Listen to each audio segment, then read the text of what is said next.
Kidney diseases అనేది 5 స్టేజెస్గా చెప్పవచ్చు. Stage 1, 2, 3, 4, 5. Early స్టేజెస్లో కిడ్నీ డిసీజ్ అనేది కేవలం మెడిసిన్స్తో, అంటే stage 5 and some early stage 4 వరకు మనము మెడిసిన్స్తోనే మేనేజ్ చేస్తాం.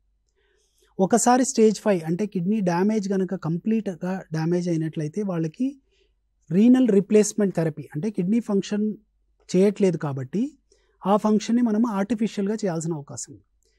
ఐదర్ ట్రాన్స్ప్లాంటేషన్, అంటే కొత్త కిడ్నీ తెచ్చి శరీరంలో పెట్టడము, ఆర్ డయాలసిస్, కిడ్నీ చేసే పని మెషిన్తో చేయించడం. ఈ డయాలసిస్ కూడా 2 రకాలుగా ఉంటుందండి. ఒకటి హీమోడయాలసిస్, ఒకటి పెరిటోనియల్ డయాలసిస్. బట్ బేసిక్గా కామనెస్ట్ మన దేశంలో అవైలబుల్ ఉన్నది హీమోడయాలసిస్. హీమోడయాలసిస్లో శరీరంలో ఉన్న బ్లడ్ తీసి మెషిన్లో ప్యూరిఫై చేసి వెనక్కిస్తారు.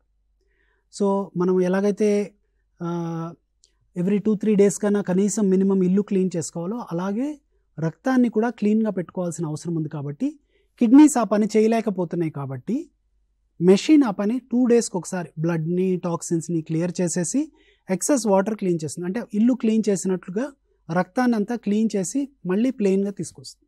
బట్ ఏమవుతుంది, నెక్స్ట్ 24-48 అవర్స్లో ఇప్పుడు మన శరీరము కదులుతోంది, మజిల్స్ కదులుతున్నాయి, హార్ట్ బీట్ అవుతోంది, జీర్ణం అవుతోంది, టాక్సిన్స్ జనరేట్ అవుతూనే ఉంటాయండి.